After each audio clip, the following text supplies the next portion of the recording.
Assalamualaikum warahmatullahi wabarakatuh. Perkenalkan, nama saya Dini Andini. NPM saya 1921222040. Di sini saya akan memaparkan pengertian dari belajar. Menurut Wikipedia, belajar adalah perubahan yang relatif permanen dalam perilaku atau potensi perilaku sebagai hasil dari pengalaman atau latihan yang diperkuat. Belajar merupakan akibat adanya interaksi antara stimulus dan respon. Seseorang dianggap telah belajar sesuatu jika dia dapat menunjukkan perubahan perilakunya. Menurut teori ini, dalam belajar yang penting adalah input yang berupa stimulus dan output yang berupa respons. Selanjutnya ada faktor-faktor yang mempengaruhi keberhasilan belajar siswa. Faktor yang mempengaruhi keberhasilan belajar siswa adalah adanya materi, faktor lingkungan, faktor instrumental, faktor individual siswa, serta faktor proses pembelajaran. 1. Adanya materi yang dipelajari, yakni berkaitan dengan materi yang diberikan pada siswa. Jika siswa telah memahami atau telah mengetahui konsep dalam pengalaman siswa, maka akan mempercepat proses penguasaan materi. Yang kedua, faktor lingkungan siswa. Artinya, faktor yang berkaitan dengan lingkungan siswa. Jika lingkungannya menguntungkan, melengkapi, serta mempengaruhi siswa lebih cepat, maka siswa akan menguasai materi dan mempengaruhi prestasi atau hasil belajar siswa. Yang ketiga, faktor instrumental, yakni berkaitan dengan sarana dan prasarana yang ada saat siswa belajar, misalnya media pembelajaran, kelengkapan alat-alat siswa berupa buku paket, e-book kalau sekarang kan online ya, serta kepedulian orang tua dalam memenuhi kelengkapan belajar siswa.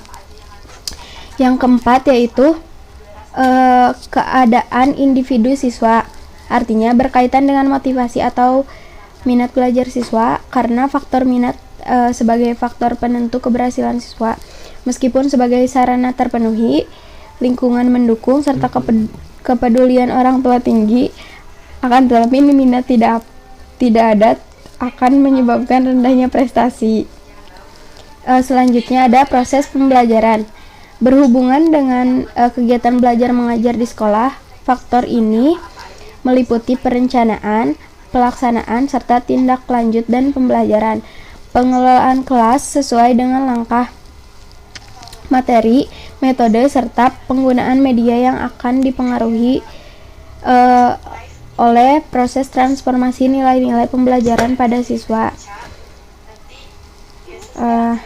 Berdasarkan pengertian di atas dari faktor-faktor yang mempengaruhi keberhasilan belajar siswa, dapat disimpulkan bahwa faktor yang mempengaruhi hasil belajar adalah faktor internal, antara lain kondisi jasmani, psikologi, minat, motivasi, dan cara belajar, serta faktor eksternal yaitu faktor dari keluarga, dari lingkungan, dan dari masyarakat. Secara khusus, faktor yang berhubungan dengan sekolah yakni materi, lingkungan belajar, instrumental, individu, siswa, serta proses pembelajaran juga sangat berpengaruh terhadap keberhasilan belajar siswa. Faktor sekolah tentunya harus kita perhatikan dengan sesama, sebab peran guru sangat besar dalam mengkondisikan faktor tersebut. Sekian dari saya. Selanjutnya materi akan disampaikan oleh Ridwan. Assalamualaikum warahmatullahi wabarakatuh. Nama saya Ridwan Firmansyah, NPM 1921222046. Di sini saya akan menjelaskan pengertian prinsip secara umum, kemudian prinsip belajar menurut ahli, dan prinsip-prinsip belajar itu sendiri. Baik, langsung saja. Yang pertama, pengertian prinsip secara umum. Mengutip dari Kamus Besar Bahasa Indonesia, prinsip adalah suatu asas ataupun kebenaran yang menjadi pokok dasar berpikir, bertindak, dan sebagainya.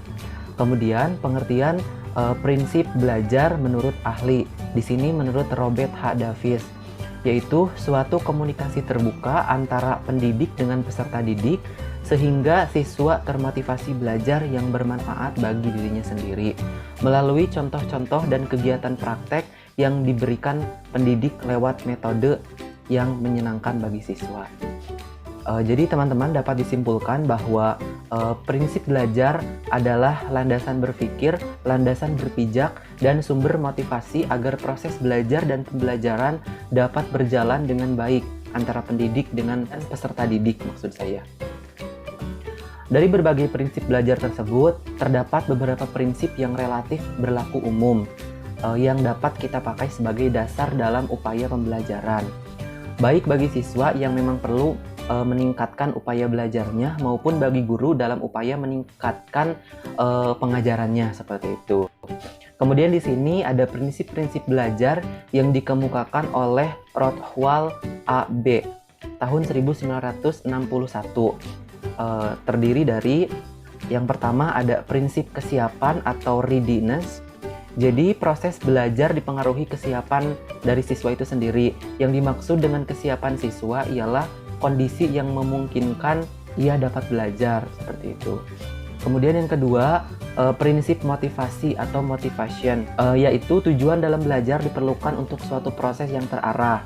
Jadi motivasi adalah suatu kondisi dari pelajar untuk dapat memprakarsai kegiatan, mengatur arah kegiatan, dan memelihara kesungguhan dalam belajar. Kemudian yang selanjutnya ada prinsip persepsi. Jadi dalam prinsip ini seseorang cenderung untuk mempercayai sesuatu dengan bagaimana ia memahami situasi dan kondisi sekitar gitu. Persepsi adalah interpretasi tentang situasi yang hidup. Setiap individu melihat dunia dengan caranya sendiri, seperti itu. Jadi persepsi ini dipengaruhi oleh perilaku individu itu sendiri. Kemudian yang selanjutnya prinsip tujuan. Nah, prinsip tujuan harus tergambar jelas dalam pikiran dan diterima oleh para pelajar pada saat proses pembelajaran terjadi. Tujuan adalah sasaran khusus yang hendak dicapai oleh seseorang, seperti itu. Kemudian prinsip perbedaan individual. Nah, proses pengajaran semestinya memperhatikan perbedaan individual di dalam kelas gitu, sehingga dapat memberikan kemudahan pencapaian tujuan belajar gitu, teman-teman. Kemudian pengajaran yang hanya memperhatikan satu tingkat sasaran itu akan susah atau akan gagal dalam memenuhi kebutuhan seluruh siswa, seperti itu. Kemudian yang selanjutnya prinsip transfer dan retensi gitu, yang mana belajar dianggap bermanfaat bila seseorang dapat menyimpan dan menerapkan hasil belajarnya dalam situasi baru gitu. Jadi hasil pembelajarannya itu dapat diaplikasikan gitu dalam kehidupan yang nyata, seperti itu. Kemudian yang selanjutnya adalah prinsip belajar kognitif. Nah, pada prinsip ini itu melibatkan proses pengenalan dan penemuan. Jadi belajar kognitif itu mencakup asosiasi antar unsur seperti pembentukan konsep, penemuan masalah, dan pemecahan masalah gitu. Dan itu tuh melibatkan aspek perilaku, berpikir, bernalar, menilai, dan berimajinasi, seperti itu. Kemudian yang selanjutnya prinsip belajar afektif. Nah, jadi dalam prinsip ini itu seseorang menemukan bagaimana ia menghubungkan dirinya dengan pengalaman baru. Jadi bagaimana dia dapat menghubungkan ataupun mencocokkan hasil belajarnya dengan pengalaman yang telah ia dapatkan, seperti itu. Kemudian yang selanjutnya prinsip belajar evaluasi. Nah, jenis cakupan validasi evaluasi dapat mempengaruhi proses belajar saat ini.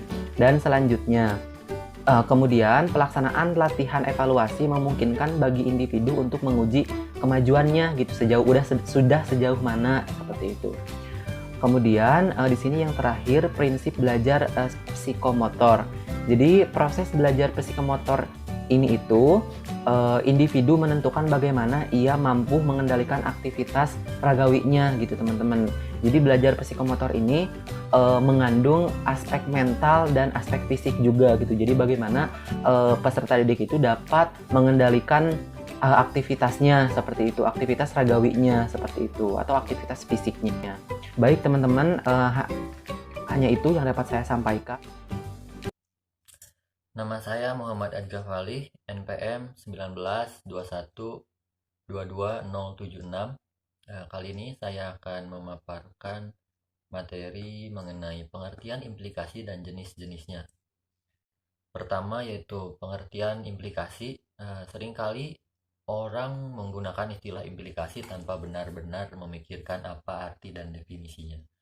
Penggunaan kata implikasi memang masih jarang digunakan dalam kalimat-kalimat percakapan sehari-hari. Penggunaan kata implikasi biasanya umum digunakan dalam sebuah bahasa penelitian. Pengertian implikasi sendiri menurut Silalahi, implikasi adalah akibat yang ditimbulkan dari adanya penerapan suatu program atau kebijakan yang dapat bersifat baik atau tidak terhadap pihak-pihak yang menjadi sasaran pelaksanaan program atau kebijakan tersebut. Selanjutnya adalah jenis-jenis implikasi. Implikasi terdiri atas beberapa jenis, dilihat dari penggunaannya, yaitu diantaranya ada pertama implikasi teoritis. Jenis ini merupakan suatu kajian yang mendasar untuk mendukung adanya penelitian yang memungkinkan untuk dapat dilakukan. Pada umumnya, teoritis dapat digunakan untuk meyakinkan orang lain. Implikasi teoritis adalah teori yang bisa dibilang cukup lengkap. Hal ini karena di dalamnya menggunakan seperti gambar atau foto-foto yang diharapkan bisa menjadi dukungan dari penelitian si peneliti. Yang kedua ada implikasi manajerial. Untuk implikasi manajerial yaitu adalah pembahasan yang mengulas mengenai hasil penelitian yang didapatkan, kebijakan yang diterapkan dalam metode penelitian. Selain itu, kebijakan yang didapatkan adalah hasil dari pengambilan keputusan yang bersifat menyeluruh. Implikasi manajerial ini juga memberikan ilmu manajemen, yaitu implikasi prosedural, seperti menganalisis perencanaan kerja, pemilihan kebijakan, dan tata cara analisis. Lalu memberikan ilmu manajemen implikasi substantif, yaitu memperkirakan maupun merumuskan suatu rencana sebuah tindakan. Yang ketiga ada implikasi metodologi. Bagian ini bersifat opsional dan menyajikan refleksi penulis mengenai metodologi yang digunakan dalam penelitiannya. Misalnya pada bagian ini dapat disajikan penjelasan mengenai bagian-bagian metode penelitian mana yang telah dilakukan dengan sangat baik dan bagian mana yang relatif sulit, serta prosedur mana yang telah dikembangkan untuk mengatasi berbagai kesulitan itu yang sebetulnya tidak digambarkan sebelumnya dalam literatur mengenai metode penelitian. Peneliti dapat menyajikan dalam bagian ini pendekatan-pendekatan yang dapat digunakan dalam penelitian lanjutan atau penelitian lainnya untuk memudahkan atau untuk meningkatkan mutu dari penelitian. Yang keempat ada implikasi logika matematika.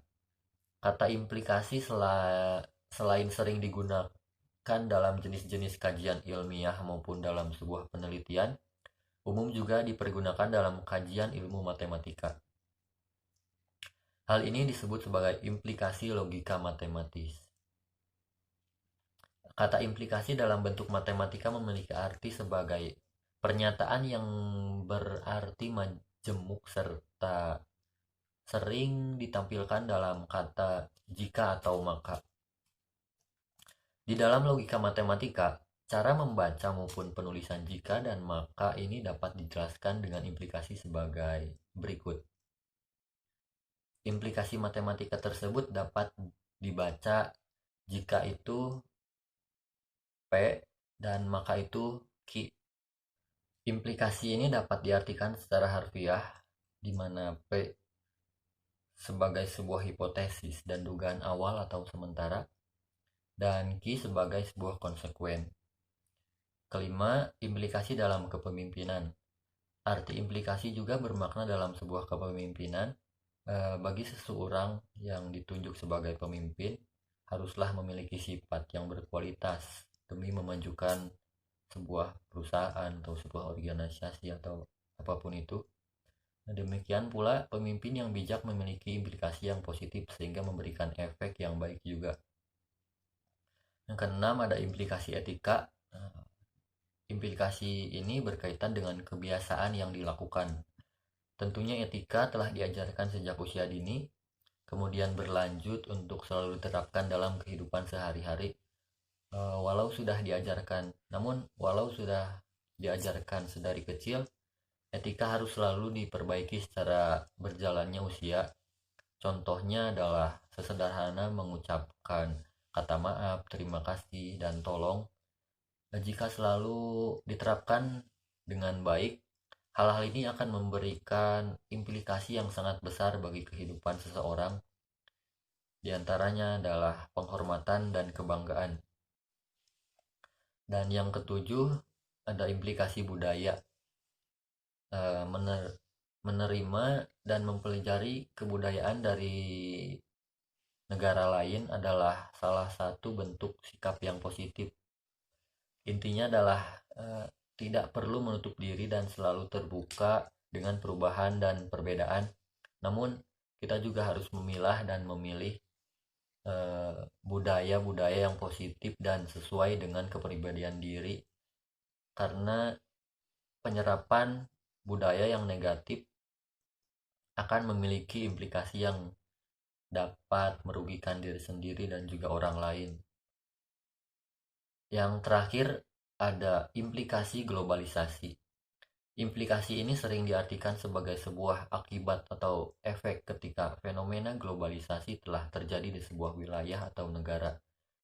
Implikasi globalisasi ini tidak hanya terbatas pada definisi produk atau barang saja, namun dapat pula berupa bahasa, teknologi, pendidikan, budaya, kebiasaan, dan lain sebagainya.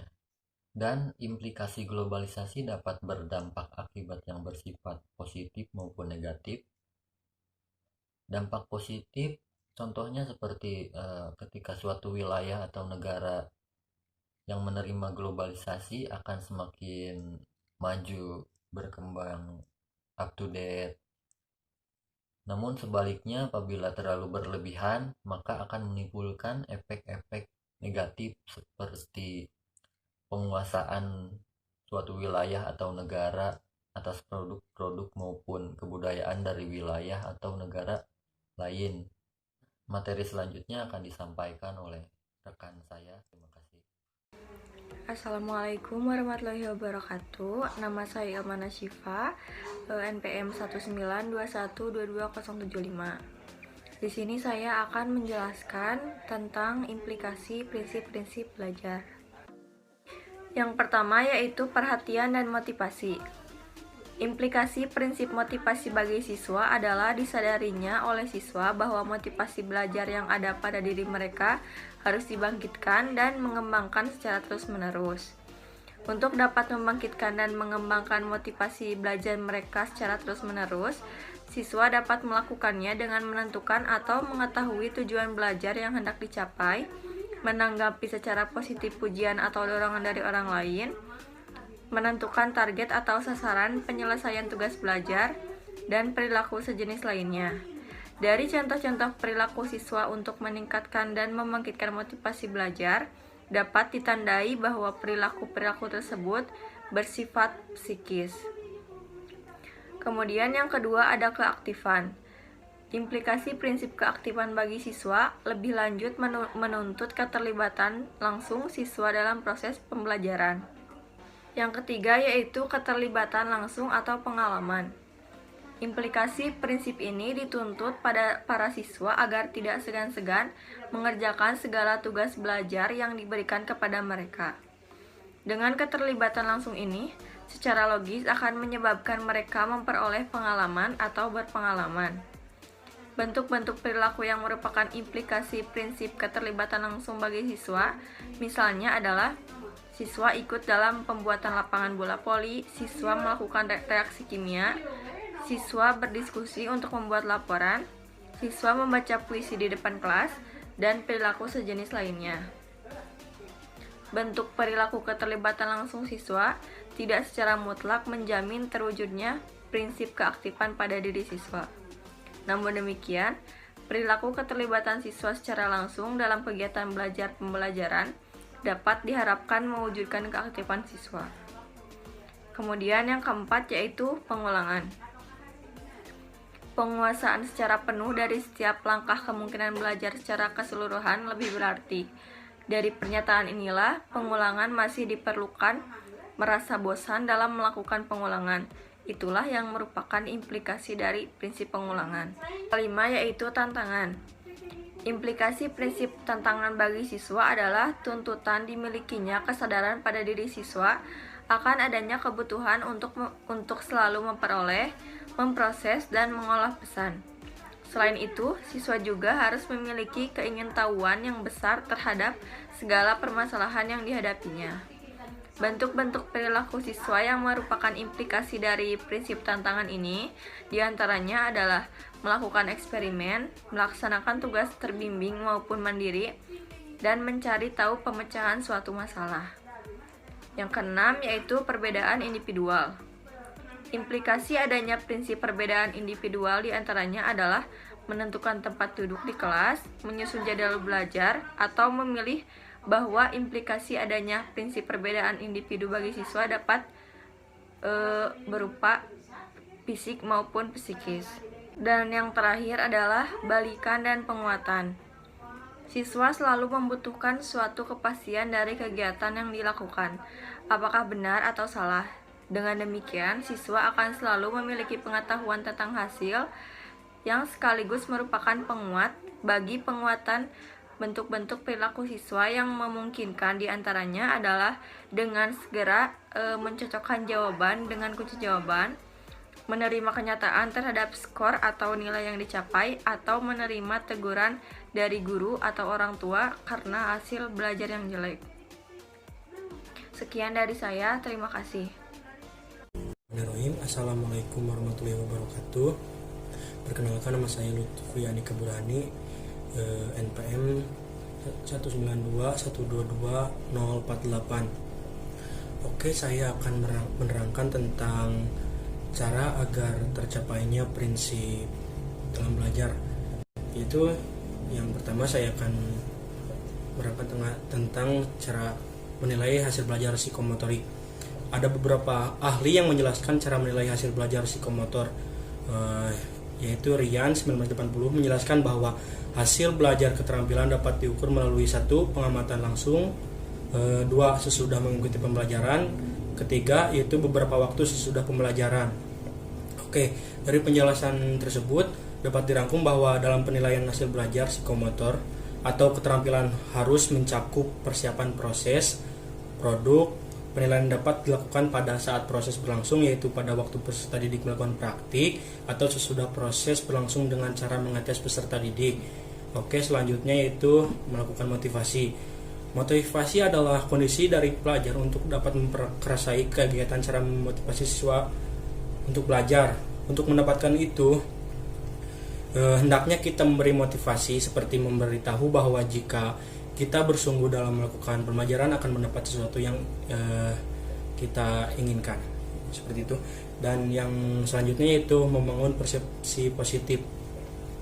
Cara ini sangat penting ditanamkan kepada peserta didik, karena dengan cara ini kita lebih bisa mendahulukan yang baik agar nantinya atau kelanjutannya tidak menjadi sebuah salah satu yang menjadi salah persepsi, yaitu seperti itu. Yang selanjutnya yaitu retensi. Retensi adalah kemampuan untuk mengingat materi seperti konsep-konsep, teorema yang telah dipelajari. Apabila seseorang belajar, maka setelah beberapa waktu lamanya, apa yang dipelajarinya akan banyak yang terlupakan dan apa yang diingat akan berkurang. Hasil penelitian yang lain mengenai retensi menunjukkan bahwa materi pelajaran yang bermakna akan lebih mudah diingat siswa dibandingkan dengan materi yang tidak bermakna. Jadi tidak langsung kita harus memberikan sebuah materi-materi yang bermakna yang akan menjadikan itu akan mudah diingat oleh siswa. Retensi akan lebih baik untuk materi yang bersifat kontekstual, ya. Yang kelima yaitu cara bertoleransi yang baik. Bertoleransi dengan baik merupakan sesuatu instrumen penting dalam sebuah prinsip pembelajaran. Dengan adanya cara seperti ini, siswa lain akan menjadi merasa aman dalam melakukan pembelajaran, dan itu akan berujung terciptanya tujuan dan prinsip belajar itu sendiri. Caranya yaitu dengan memberitahukan bahwa perbedaan bukanlah sesuatu yang salah, melainkan sebuah kekayaan jika disikapi dengan baik. Oke, yang selanjutnya yaitu penerapan teori belajar kognitif. Dalam penerapan teori belajar kognitif, secara khususnya akan ada beberapa model, seperti kita harus melakukannya itu kepada siswa, yaitu yang pertama yaitu belajar tidak harus berpusat pada guru, tetapi peserta didik juga harus lebih aktif. Oleh karenanya peserta didik harus dibimbing agar aktif menemukan sesuatu yang dipelajarinya, yaitu konsekuensinya materi yang dipelajari harus menarik dari belajar peserta didik tersebut dan menantangnya sehingga mereka asik dan terlibat dalam proses pembelajaran. Yang selanjutnya yaitu bahan pembelajaran dan metode pembelajaran harus menjadi perhatian utama. Peserta didik akan sulit memahami bahan pelajaran jika frekuensi belajar hitungan loncat-loncat bagi anak usia dini, karena tahap perkembangan berpikir mereka baru mencapai tahap operasi konkret. Yang ketiga, yang selanjutnya maksudnya dalam proses pembelajaran guru harus memperhatikan tahapan perkembangan kognitif peserta didik, yaitu materi yang dirancang sesuai dengan tahapan perkembangan kognitif itu dan harus merangsang kemampuan berpikir mereka. Dan yang terakhir yaitu belajar harus berpusat pada peserta didik, karena peserta didik melihat sesuatu berdasarkan dirinya sendiri. Untuk terjadinya proses belajar harus tidak ada proses paksaan agar sifat egosentrisnya tidak terbunuh. Oke, yang selanjutnya itu evaluasi. Evaluasi itu bisa juga disebut penilaian, yakni penilaian yang harus dilakukan oleh guru untuk mendapatkan atau mengetahui sampai di mana pengetahuan, sikap, dan keterampilan yang ditempuh oleh seseorang muridnya, dan juga dapat menilai akan mengetahui sampai di mana tingkat pemahaman murid di sekolahnya. Yaitu guru sebagai pengajar harus mengenal ke murid-muridnya. Selanjutnya guru tersebut mengetahui karakteristik muridnya dan banyak hal lainnya selama menyangkut menilai dalam bentuk kebaikan kepada muridnya. Dalam melakukan evaluasi kepada murid, seorang guru sudah seharusnya memiliki cara tersendiri atau berbeda-beda. Kadang-kadang guru itu menggunakan cara praktik dan ada pula guru yang menggunakan teks seperti latihan-latihan, ulangan harian, ujian, dan ulangan tengah semester. Sekian dari saya. Wassalamualaikum warahmatullahi wabarakatuh. Baik, terima kasih. Di sini saya akan memberikan contoh implikasi dari konsep belajar. Nah, seperti yang telah dijelaskan oleh Ridwan tadi tentang prinsip-prinsip dari konsep belajar, juga tata caranya dari AB tadi, juga dari teman-teman yang lain. Di sini saya akan memberikan contoh dari implikasi tersebut. Yang pertama adalah prinsip tujuan. Nah, berkaitan dengan prinsip tujuan gitu. Contohnya kita gitu sebagai peserta didik ya menyampaikan hal-hal yang menjadi tujuan dari pembelajaran yang kita ajarkan gitu. Contohnya kita belajar matematika, bahasa Inggris, fisika, kimia, dan sebagainya. Itu untuk apa? Matematika agar kita bisa berhitung dan agar kita tidak dibodohi orang lain, misalkan seperti itu. Nah, yang kedua adalah prinsip motivasi, di mana ini menjadi hal yang penting gitu bagi peserta didik dan juga pendidik gitu. Kita memberikan motivasi kepada peserta didik yang dimana bisa membangun mental dan kepercayaan diri dari peserta didik tersebut gitu. Membuat mereka menjadi semangat dan menjadi orang yang giat buat belajar gitu. Itu adalah sebuah prinsip dari motivasi dalam belajar menurut saya gitu. Terus kembali yang nomor 3 adalah prinsip persepsi, yang dimana ini menjadi suatu hal penting gitu ketika banyak orang dalam suatu ruang lingkup, misalkan suatu sekolah atau suatu kelas gitu, yang di sana terdapat banyak kepala, yang otomatis banyak pula persepsinya gitu. Kita tidak bisa menyalahkan anak ini karena berbeda persepsi, gitu dengan kita. Atau misalkan contohnya seperti inilah, ketika ada anak yang punya cara mengerjakan soal matematika lebih cepat, punya rumus yang lebih hebat gitu, tapi caranya tidak sama dengan apa yang kita ajarkan, ya kita tidak bisa menyalahkan anak tersebut gitu. Tidak bisa seorang guru itu menyalahkan murid karena dia tidak sama dengan apa yang gurunya ajarkan gitu. Karena kebanyakan di Indonesia itu sekarang seperti itu gitu. Guru seakan-akan menjadi dewa, guru seakan-akan menjadi orang yang harus ditaati gitu. Maksudnya tidak bisa menerima apa yang menjadi perbedaan persepsi dari muridnya gitu. Mungkin itu contohnya. Terus prinsip perbedaan individual ini juga berkaitan atau berimplikasi dengan prinsip persepsi tadi, di mana perbedaan individual yang harus banyak kita toleransi, seperti perbedaan agama, perbedaan sifat, perbedaan karakter gitu. Kita tidak bisa mengajarkan ikan untuk memanjat pohon gitu. Kita tidak bisa memaksakan anak yang tidak jago belajar bahasa Inggris untuk terus-terusan, atau tidak mau belajar bahasa Inggris untuk terus-terusan belajar bahasa Inggris, padahal dia jagonya atau minatnya dia di matematika gitu. Baiknya kita itu mengembangkan dia dengan apa yang dia mau, sehingga dia akan menjadi orang yang spesialis dalam bidangnya gitu, seperti itu. Karena sekarang lebih mahal dokter spesialis daripada dokter umum gitu kan, contohnya ya.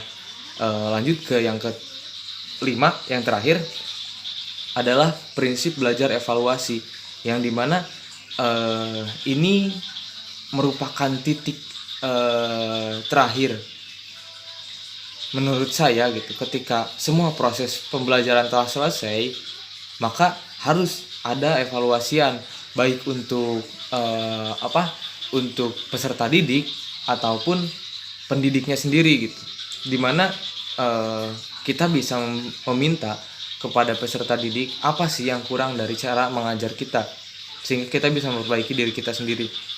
Dan juga kita mengevaluasi peserta didik apa sih yang kurang dari cara belajar mereka, seperti itu, sehingga terjadi sesuatu yang berkesinambungan antara peserta didik dan pendidik. Mungkin itu yang bisa saya sampaikan. Lebih kurangnya saya mohon maaf. Bila ada yang ditanyakan, silahkan tanyakan di sesi pertanyaan. Insya Allah apa yang bisa saya jawab dan teman-teman jawab akan kami jawab. Mungkin sekian dari saya kembalikan kepada moderator mungkin. Terima kasih. Wassalamualaikum warahmatullahi wabarakatuh.